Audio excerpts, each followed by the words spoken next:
Bismillahirrahmanirrahim.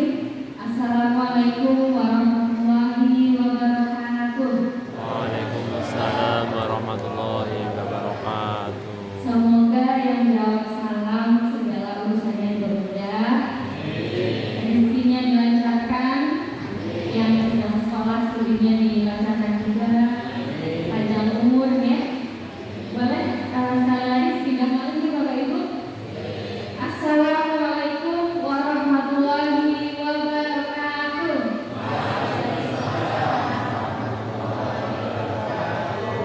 Alhamdulillahirrahmanirrahim. Wassalatu wassalamu ala asrofil anbiya'i wal mursalin. Alhamdulillahirabbil alamin. Rabbi shrah li sadri wa yassir li amri wahlul 'uqdatam min lisani yafqahu qawli.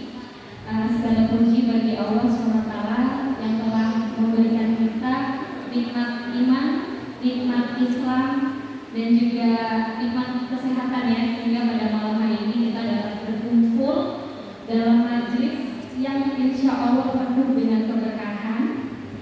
Salawat serta salam yang kita aturkan kepada junjungan kita Nabi besar Muhammad Sallallahu Alaihi Wasallam beserta keluarga, sahabat, dan para pengikutnya, yang semoga kita semua telah mendapatkan syafaatnya di hari yaumul akhir nanti. Allahumma amin. Hadirin yang dirahmati Allah, sebelum saya menyampaikan lebih jauh, izinkan saya menyampaikan bahwa kehadiran saya di sini bukan untuk menggurui ya Bapak Ibu, agar kita sama-sama masih belajar. Saya hanya ingin berbagi sedikit apa yang saya ketahui, nanti kemudian kita renungkan dan kita ulas bersama. Semoga bisa menjadi pengingat bagi diri saya pribadi dan juga bagi kita semua. Saya mau nanya dulu, kemarin puasanya lancar bukan? Di bulan Alhamdulillah. Adik-adik ini pada bolong puasanya atau lulus? Mokal ya, berdos. Mokal. Ya, kita sepatutnya bersyukur ya kepada Allah SWT, karena sebulan kemarin kita digembleng ya di bulan Ramadan, dan malam hari ini Allah mempertemukan kita dalam suasana halal bihalal ya, yang penuh dengan keberkahan. Jadi salah satu nikmatnya jadi warga Indonesia gitu ya, salah satu keunikan atau keistimewaan tinggal di Indonesia itu adalah tradisi halal bihalalnya. Jadi tradisi mudik halal bihalal itu hanya bisa dijumpai di Indonesia, itu tidak bisa dijumpai di negara lain ya, dengan segala huru haranya. Kami buatan kalau malam takbiran gitu ramai ya. Ya, jadi sangat meriah ramaiannya gitu ya, dan juga tentu saja kebersamaan yang indah gitu. Ya, tapi tentu saja halal bihalal ini bukan hanya kita maknai sebagai tradisi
gengsi, normal ya, nggak merasa salah ya, atau merasa benar gitu ya, mungkin merasa jauh itu atau apapun itu, dan ini apa ya, meminta maaf itu betul-betul memang butuh effort ya, atau kita betul-betul kayak harus menurunkan ego gitu ya, menurunkan ego kita gitu. Dan di sini substansi al-iqraf ini adalah tadi ya, menurunkan ego. Di sana ada pengakuan dosa yang tulus gitu ya. Jadi betul-betul ada kesadaran dari dalam diri sendiri. Nah, jadi Bapak Ibu hadirin sekalian yang berbahagia, pengakuan kesalahan iqraf ini itu bagian dari taubatan nasuha ya. Jadi taubatan nasuha itu ada syarat-syaratnya. Yang pertama itu adalah mengakui dosa atau al-iqraf di doanya gitu ya. Setelah mengakui dosa, apakah sudah cukup sampai di situ? Aku udah salah nih, aku memang banyak dosanya. Tapi apakah sudah cukup mengaku diri kita berdosa saja? Belum, harus disusuli dengan kalau mengaku salah tetapi tidak menyesal, rawan nggak untuk mengulangi lagi? Kemungkinan akan mengulangi lagi nggak? Iya, jadi setelah kita mengaku diri kita salah atau berdosa, harus disusuli dengan penyesalan, dan yang paling penting adalah komitmen kita untuk tidak mengulangi kesalahan yang sama. Jadi konsep ini selaras juga ya dengan ajaran di dalam Al-Quran, Quran Surah Az-Zumar ayat 53. Di sana menekankan bahwa kesadaran dan pengakuan itu adalah pintu awal dari ampunan Allah Subhanahu wa Ta'ala. Itu yang pertama, al-iqraf. Kemudian yang kedua adalah al-ittihad ya, atau persatuan, rekonsiliasi dan persatuan. Jadi setelah tadi mungkin kita bermusuhan atau ada sesuatu yang mengganjal gitu ya dengan orang lain, mungkin ada kita yang diganggu atau diambil orang lain atau sebaliknya, itu kan pasti ada konflik ya, ada konflik, ada pertentangan. Dan itu saatnya kita momen ini itu adalah waktu yang baik, yang tepat untuk saling memaafkan sehingga kita bisa bersatu lagi. Jadi kalau kita di Islam, kalau kita salah sama Allah, beda nggak cara penyelesaiannya dengan ketika kita salah dengan manusia? Beda ya. Jadi kalau sama Allah, Allah itu kita cukup dengan ibadah bertaubat gitu ya, maksudnya ya. Tapi kalau dengan manusia bagaimana? Habluminanas. Tidak cukup dengan ibadah gitu, tetapi harus ada penyelesaian secara langsung melalui permintaan maaf dan juga ada pengembalian hak ya. Jadi ada hak adami yang mungkin terlupakan atau terzalimi, itu harus dikembalikan. Ini juga ada hadisnya, barang siapa memiliki kezaliman terhadap saudaranya, hendaklah ia meminta halal hari ini ya. Jadi Allah baru mengampuni kesalahan kita, dosa kita setelah antar sesama manusia itu saling hidup gitu, saling menghalalkan, saling memaafkan ya. Baik, kemudian yang ketiga itu tadi al-iqraf, al-ittihad, dan yang ketiga tazkiyah, penyucian hubungan. Jadi mungkin masih ada sisa-sisa ya, hal itu benci, iri, dendam gitu, itu perlu kita lepaskan, perlu kita ikhlaskan gitu ya dengan tazkiyatun nafs. Napa nih dulu tazkiyatun nafs? Napa Bapak Ibu? Dengan penyucian jiwa. Itu kita bersihkan segala penyakit hati ya. Penyakit hati itu napa namanya? Napa? Iri, apalagi? Dengki, hasad, dendam dan lain sebagainya. Oke, betul sekali ya. Jadi ini sesuai dengan Quran Surah Asy-Syams ayat 9-10. Qad aflaha man zakkaha wa qad khaba man dassaha ya. Artinya sungguh beruntung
saling bersaudara. Kalau saling bersaudara berarti boleh nggak bermusuhan? Boleh? Boleh? Oh, boleh. Kalau saling bermusuhan nanti gimana? Saling bermusuhan, konflik terus gitu ya, kira-kira hidupnya tenang nggak? Tidak ya. Ya, jadi tapi dalam kehidupan kan pasti nggak mungkin damai-damai terus ya. Pasti ada pertentangan, permusuhan. Nah, oleh karena itu harus segera diselesaikan ya, karena ini salah satu hal atau penyakit-penyakit yang dapat merusak ukhuwah. Kira-kira kalau yang merusak ukhuwah itu biasanya apa? Dendam. Wah, ya, kencang banget nih Mas Ricardo. Selain dendam apa? Dendam, summa, hibah, oke. Biasanya agane, ya, hibah gitu ya. Berprasangka buruk ya, berprasangka buruk. Nah, ini tentu saja kalau dibiarkan menjadi penyakit yang bisa merusak tadi ya ukhuwah kita. Nah, oleh karena itu ini saya rasa menjadi momentum yang sangat baik ya untuk kita memperbaikan dan memperkuat ukhuwah kita ya, dengan saling memaafkan, dengan menyambung yang terputus, mendoakan sesama, dan akan menjadi lebih baik. Oke, hadirin yang dirahmati Allah SWT, tadi kita sudah bahas tentang halal bihalal, silaturahmi, ukhuwah Islamiyah. Nah, ini itu menjadi fondasi, ternyata tidak hanya berdampak pada diri kita secara personal atau pribadi ya, tetapi fondasi tadi itu maknanya bisa sangat luas, bisa menjadi fondasi penting untuk membangun kehidupan berbangsa dan bernegara yang lebih baik lagi. Dan ini menjadi fondasi utama dalam membangun integrasi nasional. Kira-kira kalau integrasi nasional itu apa? Terintegrasi. Nah, jadi ada integrasi, ada disintegrasi gitu ya. Kalau disintegrasi kan konotasinya ke perpecahan gitu ya, perkelahian. Kalau integrasi berarti tadi sudah disampaikan sama Bapak Ketua. Kenapa? Persatuan gitu ya. Jadi dengan kita menjaga ukhuwah Islamiyah dan menjaga hubungan agamis, ini akan tercipta integrasi nasional atau persatuan dan kesatuan. Jadi Bapak Ibu, ini integrasi nasional ini menjadi sesuatu yang sangat penting ya. Apa jadinya kalau sebuah bangsa tidak punya persatuan? Jadi tercelah-belah ini. Apa kira-kira yang terjadi? Justru bubar nggak negaranya? Ada kita itu sudah berapa tahun ya? 80 tahun ya? Betul ya? 80. Oke. Jadi ada negara yang sama-sama ya, sama-sama usianya kayak kita, merdekanya sama, tapi sekarang tinggal nama. Namanya negara Yugoslavia. Itu karena negara ini tidak bisa mempertahankan persatuan dan kesatuan. Jadi integrasi nasional ini menjadi modal utama bagi sebuah bangsa atau sebuah negara untuk tetap bisa eksis, untuk tetap bisa ada gitu. Karena apalagi di Indonesia ini sangat heterogen ya, sangat majemuk gitu, dimana di situ banyak banget agamanya, banyak agama, suku, bangsa, apa lagi sukunya tuh katanya ada 360 suku, bahasanya ada banyak juga, agamanya banyak, pulaunya ada 17.000 sekian, penduduknya luar biasa. Ada berapa sekarang? 270 juta jiwa ya. Dan kita kabarnya mendapatkan bonus demografi, di mana di suatu negara itu terjadi jumlah ledakan penduduk. Kalau sekarang jumlah penduduknya 270 juta jiwa, dengan adanya bonus demografi itu bisa 2 kali lipat. Nah, kira-kira dengan jumlah penduduk yang segitu banyak, itu pemikirannya bisa sama atau beda? Beda. Pandangan politiknya sama atau beda? Beda. Oleh karena itu, tapi heterogenitas ini ya, keanekaragaman ini tidak bisa kita tolak gitu. Ya, itu sebuah keniscayaan. Oleh karena itu bukan masalah perbedaannya, tetapi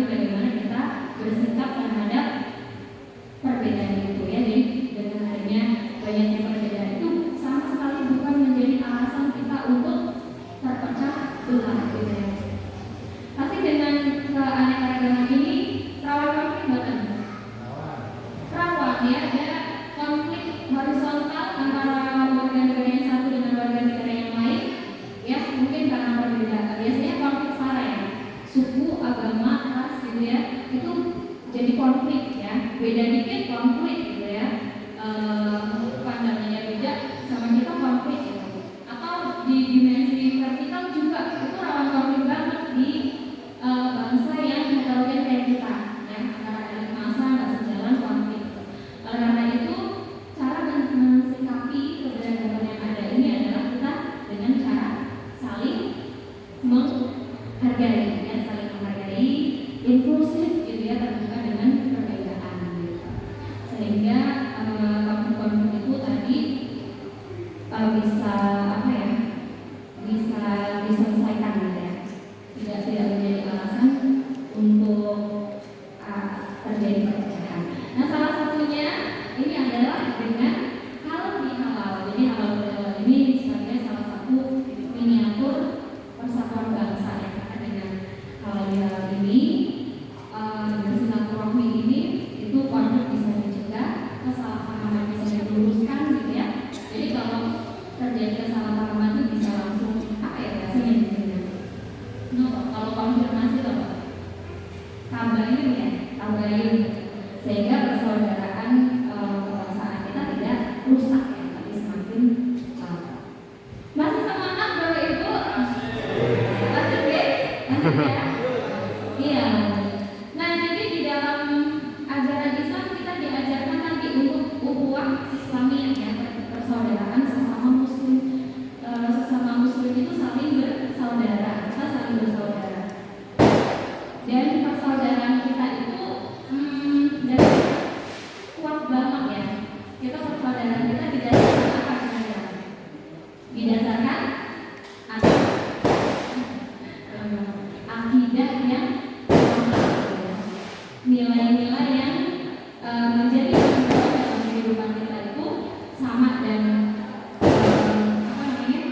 tujuan akhir yang sama. Kira-kira tidak kita bisa selamat dunia akhirat? Kayaknya betul. Iya, jadi itu ukhuwah Islamiyah kita harus dijaga ya. Karena kita itu satu akidah, kita satu nilai, kita satu tujuan akhir gitu. Jadi biar kita sama-sama selamat dunia akhirat itu kira-kira bisa tak tercapai ketika kita berusuhan, berkonflik. Kira-kira bisa nggak ukhuwah Islamiyah ya, pengennya ke tujuan yang sama, tapi dalam perjalanannya bentrok terus, konflik terus, kira-kira bisa terjalin ukhuwah Islamiyah buatan? Buatan ya, makanya kita harus sebisa mungkin menjaga tadi harmonisasi sosial ya, dengan terus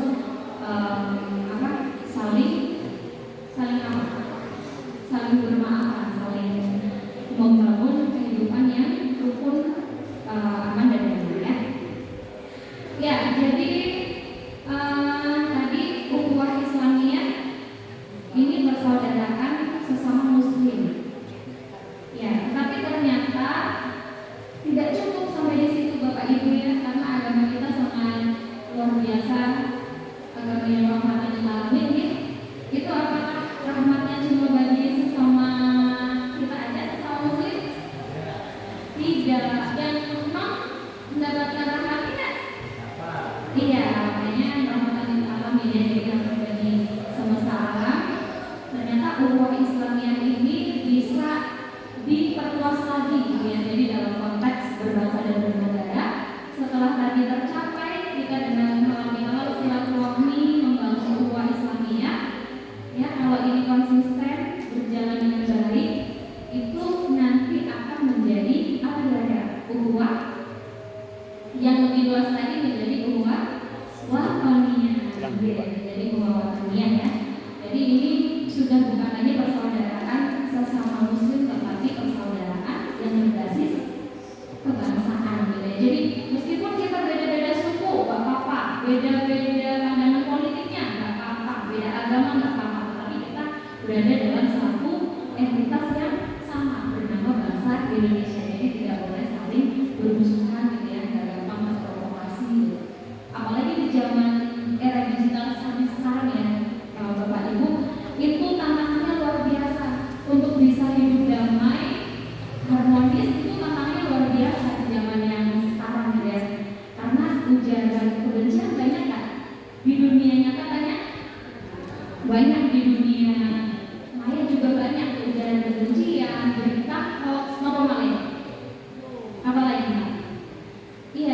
yang mengadu domba gitu ya, provokator banyak banget, sehingga itu menjadi tantangan tersendiri bagi kita ya. Tapi kalau kita punya konsep yang jelas, yang kuat, maka kita tidak terpengaruh, semua hal tersebut bisa terfilter gitu ya. Jadi kita fokusnya pada persatuan itu, persaudaraan berbasis kebangsaan ya. Gitu. Nah tadi keseluruhan proses ini tadi ya, setelah kita berusaha untuk menjadi pribadi yang lebih baik, membangun ukhuwah Islamiyah, kemudian meluas lagi menjadi ukhuwah Watoniyah. Ini harapannya, goalnya nih ya, cita-citanya gitu ya, akhirnya tujuannya ya, setelah kita melalui proses yang sangat panjang itu, tujuannya adalah cita-cita kita bersama adalah terwujudnya negeri yang baik gitu ya, atau baldatun thayyibatun wa rabbun ghafur, negeri yang baik dan mendapat ampunan Tuhan gitu. Insyaallah. Jadi negeri yang baik itu negeri yang seperti apa kira-kira? Negeri yang baik itu seperti apa? Negara yang baik. Kalau negara itu kan organisasinya ya, organisasinya berada di pemerintahan yang sama, tapi sebetulnya yang menggerakkan atau yang mewujudkan kehidupan yang baik itu siapa? Rakyatnya. Masyarakat. Jadi kita masyarakatnya berusaha menjadi masyarakat yang baik atau good citizen gitu ya. Jadi masyarakat yang baik ini tentu saja tidak hanya maju gitu ya secara material, tapi juga unggul secara moral dan juga spiritual. Ya, jadi apa ya, ini cukup membantu kita ya dengan pendekatan moral dan spiritual, itu cukup menjadi panduan kita dalam menjalani kehidupan bermasyarakat, berbangsa dan bernegara. Jadi dengan perspektif moral kita bisa apa ya, punya panduan tentang kalau moral itu baik buruk atau benar salah. Kita diajari ya dari kecil di masjid, di keluarga, di masyarakat itu diajari moral supaya kita punya moral yang baik. Itu panduan untuk benar salah atau baik benar. Yakin. Jadi kalau dengan pendekatan agama, dengan ilmu agama, setidaknya kita jadi tahu mana yang benar dan mana yang salah.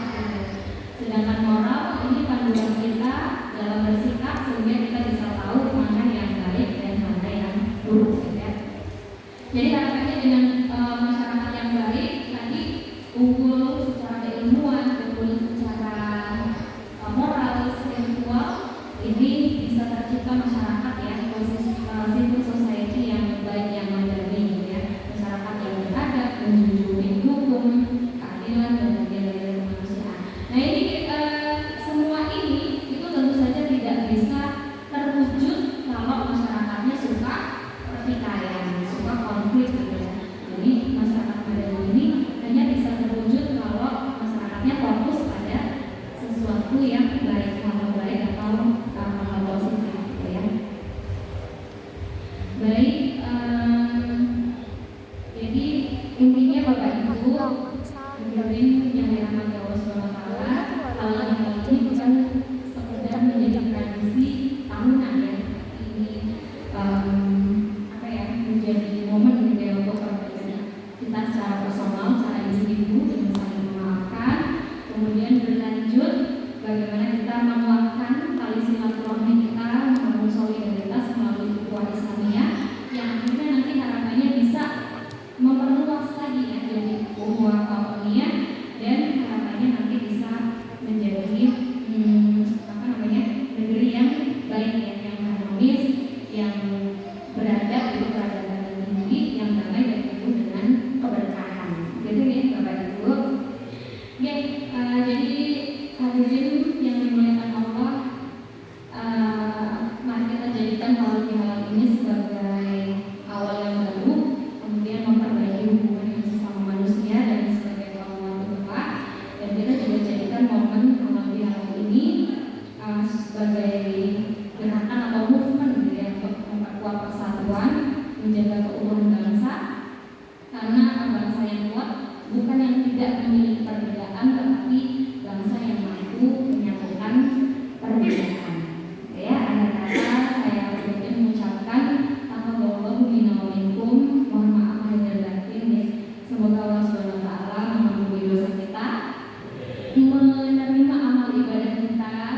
dan juga menyatukan hati kita dalam kebaikan. Amin ya rabbal alamin.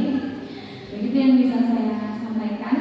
Untuk terakhir boleh saya tutup dengan pantun, karena biasanya kalau pantun kita mendadak jadi cakep ya, yang cepat tambah cakep. Oke.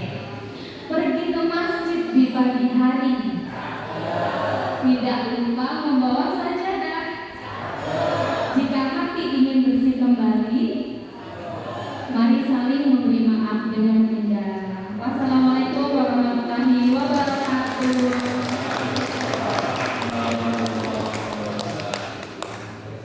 Ya, sangat menarik. Kesimpulan temanya adalah dari ukhuwah Islamiyah ke ukhuwah watoniyah. Itu esensi dari halal bihalal. Kuncinya dari masyarakat, kita bisa berbuat baik apa tidak untuk mencapai ukhuwah Islamiyah ke ukhuwah watoniyah. Begitu juga